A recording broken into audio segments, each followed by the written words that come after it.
Apakah Anda pernah merasa sedikit aneh, punya kebiasaan yang membuat orang lain menaikkan alis? Mungkin Anda suka berbicara sendiri saat berpikir keras, atau meja kerja Anda terlihat seperti baru saja dilewati angin topan. Orang-orang di sekitar Anda mungkin menyebutnya kekurangan, kemalasan, keanehan yang perlu diperbaiki. Tapi bagaimana jika saya katakan semua itu bukan kelemahan? Bagaimana jika itu adalah bisikan dari kejeniusan Anda yang tersembunyi? Masyarakat menyukai kotak yang rapi.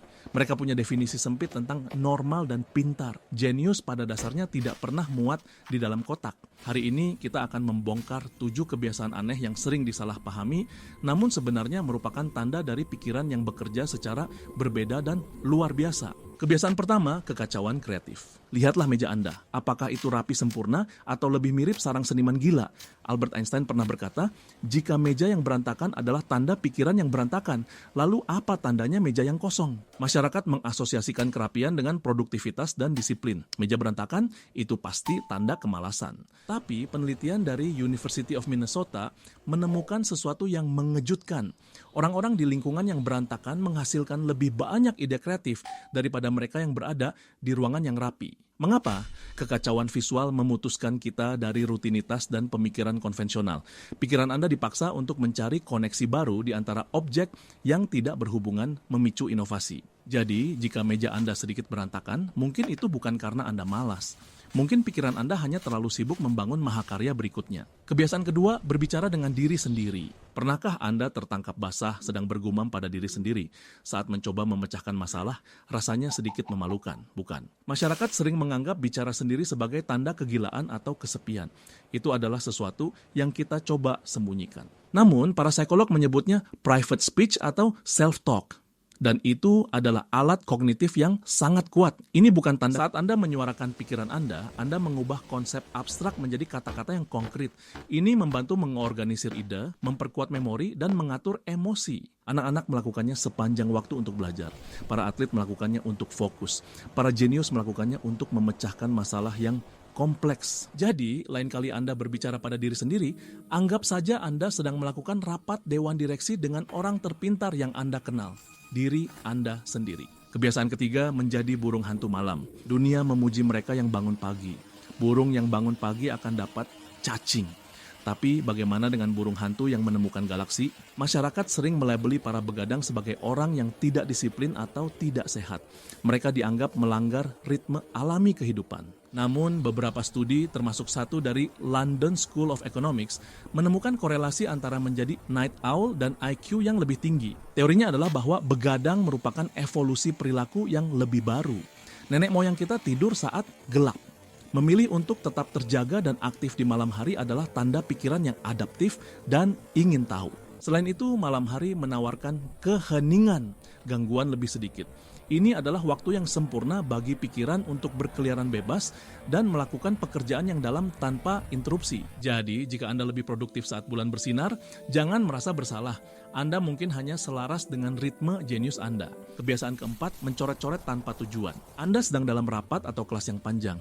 Saat Anda mencoba fokus, tangan Anda mulai bergerak sendiri, mengisi margin buku catatan dengan pola-pola aneh. Guru atau bos Anda mungkin melihatnya dan berpikir, Anda tidak memperhatikan. Itu dianggap sebagai tanda kebosanan dan kurangnya fokus. Kenyataannya justru sebaliknya. Sebuah studi oleh psikolog Jackie Andrade menunjukkan bahwa orang yang mencoret-coret saat mendengarkan informasi yang membosankan mampu mengingat 29% lebih banyak informasi daripada yang tidak. Mencoret-coret menjaga otak Anda tetap aktif pada tingkat dasar.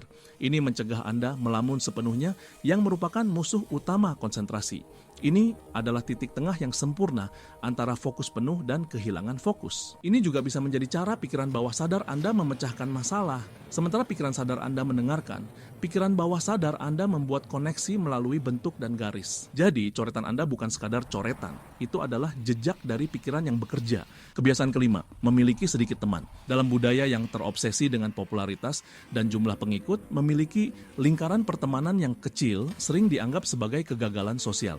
Anda bisa dicap sebagai antisosial atau penyendiri. Namun, studi evolusioner menunjukkan bahwa orang yang sangat cerdas cenderung kurang puas dengan kehidupan jika mereka terlalu sering bersosialisasi. Ini bukan karena mereka tidak menyukai orang. Ini tentang alokasi sumber daya kognitif. Pikiran yang cerdas seringkali sibuk dengan tujuan jangka panjang dan proyek-proyek intelektual yang besar. Sosialisasi yang dangkal terasa seperti gangguan yang menghabiskan energi. Mereka lebih memilih beberapa koneksi yang dalam dan menstimulasi secara intelektual daripada banyak interaksi yang dangkal. Mereka tidak antisosial, mereka selektif secara sosial.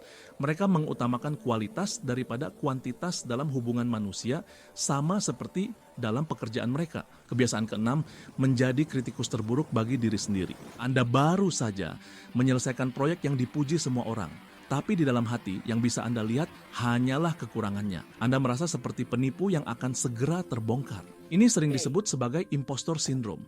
Masyarakat mungkin melihatnya sebagai kurangnya kepercayaan diri.